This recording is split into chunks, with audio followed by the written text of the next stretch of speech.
Hello everybody, hopefully you're having a wonderful, fantabulous, and mystical day. Over here on the mystical side of life, we're just, getting things started. Or should I say we got things started. I think we should get things started. I think I should let you guys know. I make these videos very laid back. I don't put too much effort into them, mainly because I don't really have a ton of time to do that. Because I've been trying to focus on actually doing more art than I'm actually talking. But right now, since I'm taking a little break, I thought I would give you guys a little tutorial on how I did the Dryad painting that I did for the Ross Draws art challenge thing. Just think of it like as a tutorial. It will be a two-part video. The first part is going through the sketch and research, and the second one will be going through the process of painting and rendering and how I did that and why I made certain decisions and how you guys can use that to your own benefit. So, right here in the sketch portion of the video, I am using the reference that I had originally looked for to kind of influence my character here and there while I'm actually doing the sketch. One important thing to know about doing sketches is that they don't always have to be super neat. I know that I like to stress that things should be clean when you're actually working on them because you can push it to a finished state a little bit easier. But for this example in particular, some of my pieces, I like to make them a little bit dirtier or a little bit more muddy because I can kind of explore. And that's an important part to know, right? Because when you do the piece and you're drawing it and sketching it out and it's already completed sketch, it's cool and it looks nice, but doesn't give you much room for exploring things because it's already finished. Like you already know what you're going for. But in this example that I'm kind of, it's not really an example, it's just like me painting, but you can see like I'm kind of pulling influence from each one of the images, whereas one I'm using the leaf that's on the top of the character's head on that left side, and then on the I guess the chest would also be that one, but you could argue that it's the top left hand side. The one that's red, right, inside of my reference little square there, is I will use later on when I'm actually painting, but right now I'm just curating. So like I said, I'm pulling different ideas from different things that I like, and I really wanted to give her a staff, but I didn't want her to have the staff completed. So what I did was I was thinking, how would a dryad summon a staff? I always like weapons that are summoned, like you do something and then like boom, they appear. I always thought they were really cool, kind of like super weapons in like anime, like super exaggerated anime.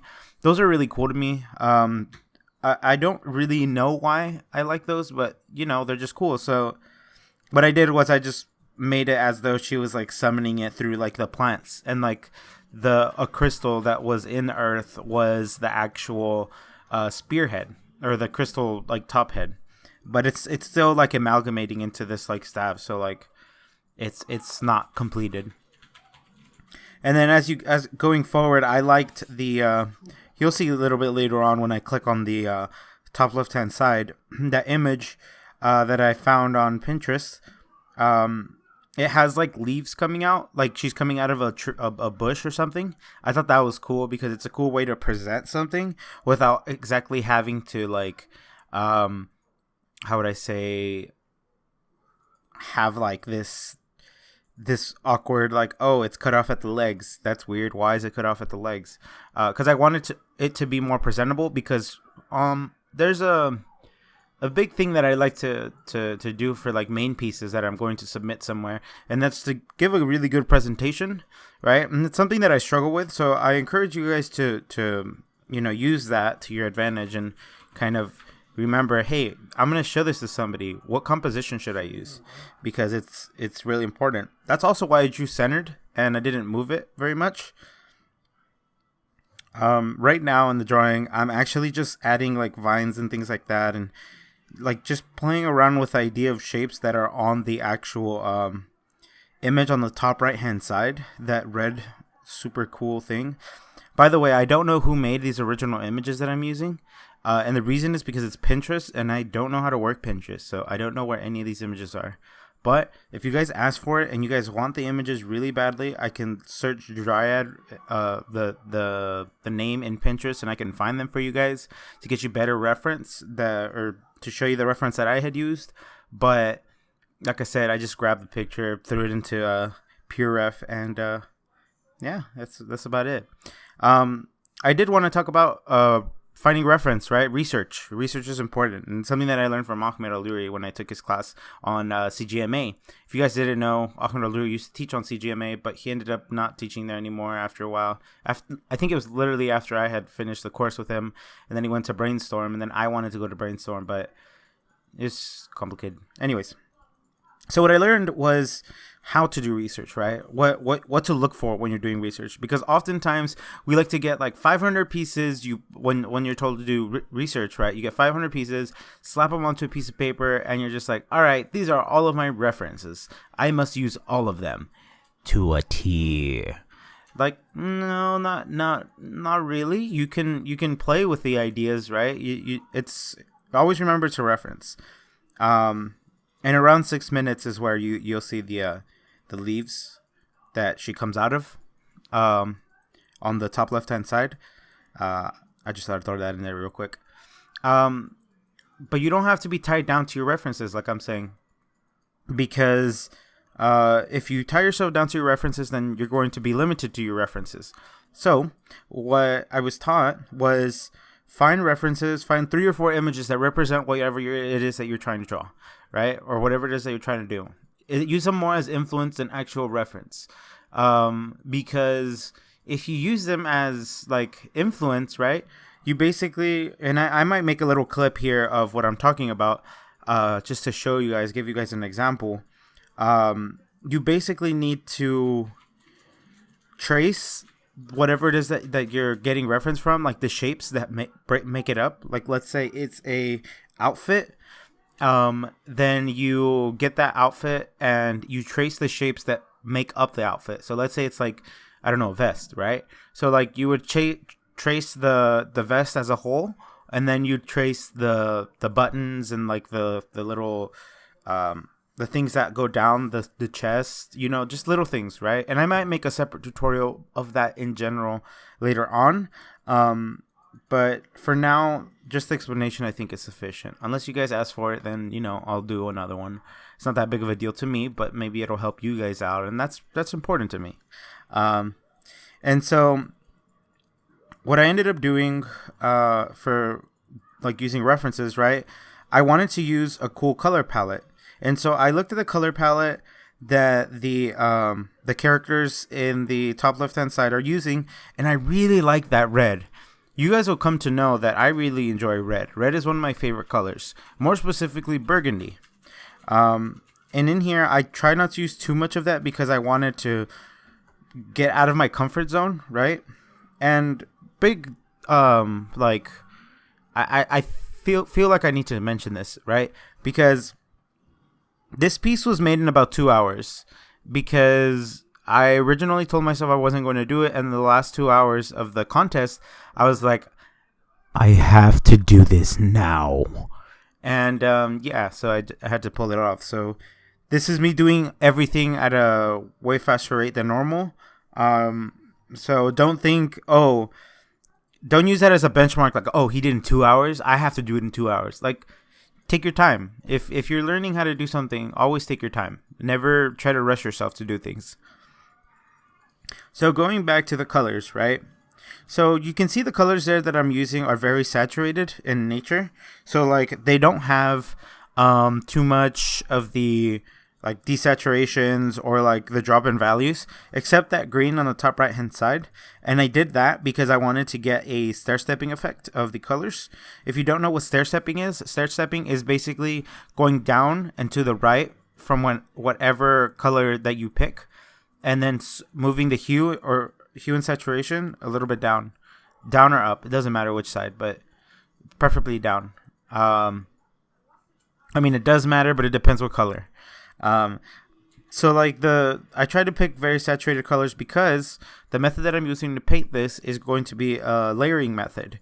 And you can see like the way I started the image, I I made the sketch and I didn't brighten it because, or at least yet, because I wanted to make sure that it was going to be within the confines of my line work. And so what I did was I just started laying in colors, right? I put, it's called washing, right? So you put your first wash with which is one color, which is the base color, which is usually going to be the color of the blood.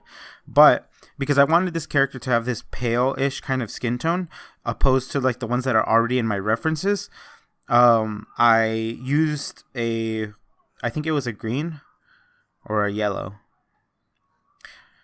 I don't remember off the top of my head. I would have to go back and reference it, but I used one color to wash it first, and then I put all the other colors in, kind of like blocking them in, right? When you're doing this process, it's important that you put in the colors, all of them first, right? And then you go back and you nitpick, right? Right now, all the colors are in, so I'm going back and I'm nitpicking, like, what can I do differently, or what value needs to change more for it to separate and identify that kind of a form around the character, because that's what's really important, right? You don't want to just throw in all the colors and be like, oh wait, this doesn't make sense, because if you do that, then it's going to be harder for you later on to kind of give that shape form. So right here at this part where I'm kind of doing the circle on the legs around, I want to say 11 minutes or so. I'm trying to add a gradient going down from the base of the plant that's going up, because I want it to kind of come off like, oh, it's she's using her powers to come out of the plant. It's not just her naturally coming out of the plant, right? I mean, it is her naturally. But I also wanted to add little accents of light that are coming from the base of the plant onto her body, because sorry about that, because it would help give it form, right? One thing that's really important is that rim light. It gives a lot of form to the character, right? Any side light is really good for your character, because it will give your character a little bit more shape. So what I did was I gave the character a little bit more shape, and then when I went into the levels layer, I just popped that character up more by giving them a centered light.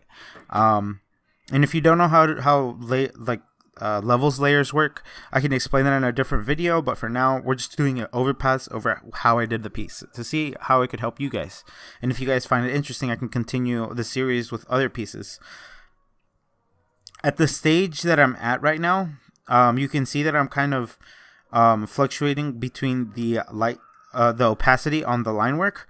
The reason I'm doing that is because what I want to do is eliminate most of the line work by the end of the piece. And the reason you want to do that is because it melds together your piece and it makes it unify way, way easier. Because when you don't have a black line that's separating something and it's slightly lighter, it melds with the piece. And remember when I was talking about that overlaying layers thing? When the colors, like let's say you have a red, a yellow, and a gray that are on top of each other. Or maybe not a gray. A red, yellow, and a blue, right? They will I remember someone said, I think it was Ahmed, he said it was like color vibration. And what that means is that the colors are bouncing off of each other. So your eyes don't necessarily see one color, but it sees multiple colors. And it's really cool. And it's like a trick. You're tricking the viewer's eyes, and that's really cool. Not that you're tricking them that you're good or you're bad, but you're tricking them in order for them to see your colors. Or the colors that you want them to see, like the feeling, right? So right here, because I lowered the line work, it looks a little bit more painterly, but you can see that it still has a lot of little muddy stuff here and there, or like there's like things that are slightly off, like the brims on the coat that she has, like that coat that's made out of leaves, right? It's still very like ambiguous looking, because like it has a defined line around it, but it's not cut crisp, and that's important when you're making this kind of design. Because I want her to give off that kind of a silhouette feel, right? So after this point, I think I took a little break. Oh no, I was working on the arm. Sorry, I'm watching this in a very small thumbnail. Reason being is because I'm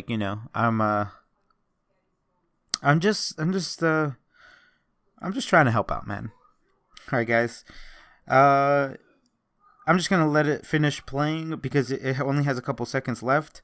But hopefully you thought this video was informational. If you want me to take apart a specific thing that I did, comment down below and let me know. And then I can make a video specifically explaining how I did that. There's a lot of information here, so I don't blame you if you're just like, you're overwhelming my brain. But when you're making a piece, you're basically putting together everything that you have learned so far. And you're pushing that as far as it can possibly go. So, I just threw my logo in there at the end. It's a really bad logo. I really have to remake it. I'm probably gonna do that soon. Anyways, guys, don't forget to stay mystical. See you soon. Oh, don't forget to subscribe and to share with a friend, because it does help me out and it helps me put out more content that you guys want to see. Because it's more motivational, because it's like, oh, someone actually watches my videos. Somebody watches my videos. But it's just it's nice, and it's nice when you guys comment, and I appreciate you guys for commenting. Shout out to Riddell. If you haven't already known, Riddell makes these awesome podcast videos that I will link at the end of this video, so feel free to check him out. He does a lot of mech design and concept work, so feel free to check it out. As always, guys, don't forget to stay mystical. See you soon.